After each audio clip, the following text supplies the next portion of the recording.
Okay, hey Jeff. Hey Nick. How's it going? Pretty good. How That's are you? good. It's never been better. Okay, today I really want to talk about kind of the book that is intended to learn how to speak English in Korea. Okay.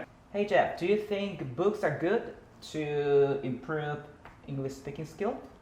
It depends on books. Not necessarily like speaking. I think books are really good for increasing vocabulary. Okay, you know, these are the books that I bought at the bookstore where you can see everywhere in Korea. Look at this book. So this book is kind of was considered one of the best books in Korea. Okay. From a YouTuber that I kind of subscribed. This book is kind of the expression or kind of the slang or idiom the real foreigner, the real American used. Okay. So that's why I'm gonna be kind of testing you. Great. Perfect. Let's do it. Okay, for example, I learned expression feeling the pinch. Have you heard of it before? Feeling the pinch. No. What does that mean? Hey, this book says real foreigner used. I'm 36 years old. I've Where never are you heard. from? I'm from the United States.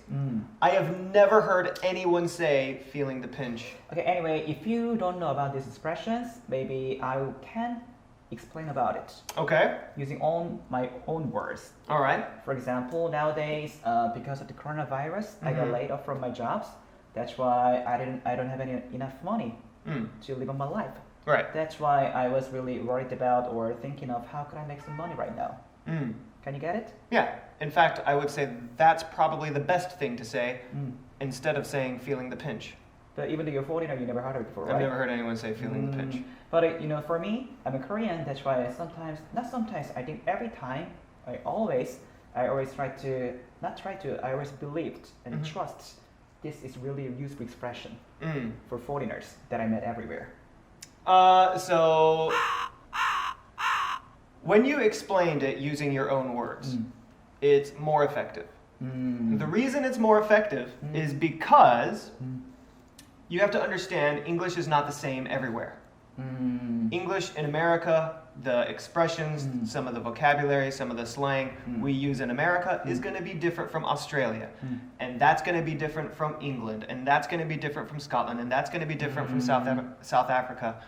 And all that stuff, right? So you mean that kind of that there are a lot of different kinds of slangs or idioms in every continent, right? Yeah, and not even every continent. In the United States, it's a big country, much bigger than a lot of other English-speaking countries, right? Come think of it. You know, the soda. So the other foreigner that I met before, she said to me the other words, fizzy drink. Right. It's kind of it. Exactly. So maybe, because I'm from California, maybe that expression is not something we say in California, but maybe it's something they say in different parts of the United States, and I just don't know. Feeling the pinch? Yeah. Okay. The other one, the words that I want to test to him is peas in the pot. Peas in a pod. Peas in the pot. Okay.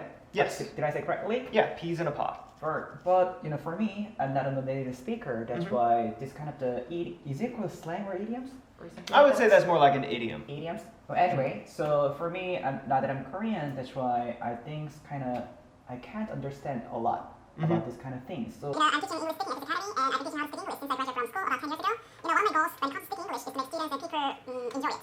You know, I don't think everyone has to be good at speaking English. So if I wanted to say this kind of expression to foreigner, maybe I would say they are kind of really similar in a lot of everything. For example, they look similar in their character or their personality. Anyway, almost same, and they have a lot in common or something in common. Do you think is the piece in the pot equal the things that I said? You think? It's very similar, not 100%. Usually when we say, also it's not just peas in a pod, that's not enough. We say these two people are like peas in a pod, or these two people go together like peas in a pod. That's the full expression. But usually when we say that, it's two people who get along very well. Two people who are like really good friends and they never separate. They're like best friends. So you and your best friend, you get along really well. You are like two peas in a pod. But also, I think it's more common to use in like boy and girl relationship situations. You mean that this expression, this idiom also could be used a lot kind of the context, right? It depends on the situation and everything, right? Yeah. But it's mostly used when we're talking about two people who get along very well. Do you think we're peas in a pod? No, Okay.